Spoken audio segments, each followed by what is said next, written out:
What's most important for a social entrepreneur is to establish their product market fit. Whether you're a social entrepreneur or a non-social entrepreneur, right? What problem are you really trying to solve?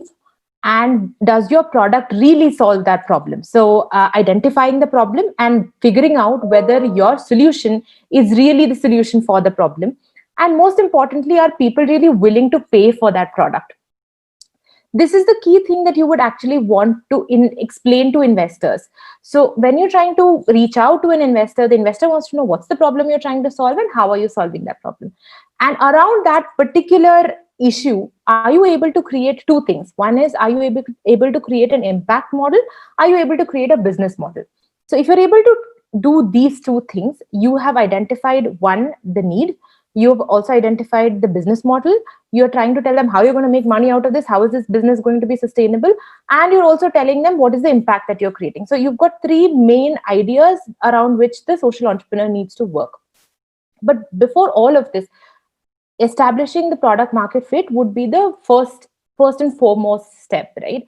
So post that, you can figure out questions like, how do you sell, what kind of service will you provide, what kind of support will you provide for that particular product, and then also identify, how do you innovate continuously. So I think a mistake that a lot of entrepreneurs make is to stop innovating, right? So you have one product, it's hit the market, and then what? So I think that's the next stage. So after moving from the first stage to the second stage is, of course, how do you do this continuously? How do you continue the cycle so that one, the investor stays interested in you, the market stays interested in you, and you continue to grow as a business. So the focus on the impact model and the business model, but not one or the other, but in conjunction with each other. And each product being, I actually following three main principles. So one being affordable, second one being accessible, and the third one delivering a fabulous user experience. So whether you are delivering a social product or a non-social product, I think we need to kind of cut through that noise and stop worrying about whether you're social or non-social, and start focusing on what does the customer really need. So are you providing a product that's affordable, that's accessible, and also has a great user experience? I don't think whether you are at the top of the pyramid or the bottom of the pyramid, people want to use something that has a bad user experience, right? So without if you kind of fail in one of these three parameters, your product will not have community adoption, which means your business model and your impact model will fail. So I think, to kind of summarize, I would want everybody to focus on three main things. And of course, each one of these will require funding, networks, and of course, every other thing that you can imagine. But of course, identifying what is your product market fit. So identifying your problem statement, identifying whether the solution that you are proposing really solves the problem.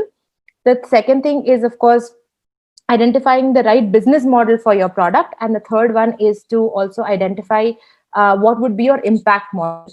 And then, of course, building a product that is affordable, accessible, and has a great user experience.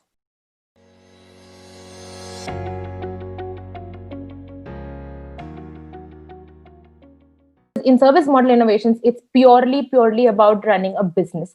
It's purely about, it's a working capital issue. It's about churning out larger number of customers. It's about making the right connections and growing your business.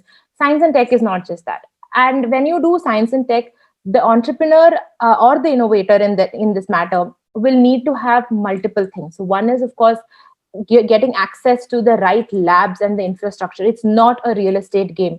A lot of incubators play in the real estate market, or giving entrepreneurs seats to sit in, or giving them business mentorship support. But when it comes to science and tech, entrepreneurs need access to labs and access to the infrastructure to do things like solutioning, rapid prototypes, iterating the product based on their pilots. So each science and tech innovation will have to be taken to the market. It'll have to be tested, like I mentioned before.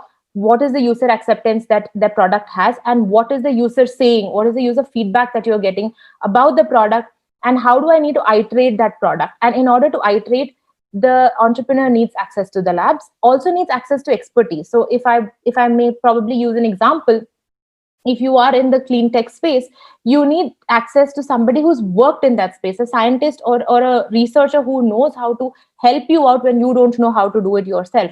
Of course, money is like an underlying principle amongst all of this. But again, science and tech is not just about money. It's about a lot more than that. It's about access to the right people at the right time, and lot more than real estate.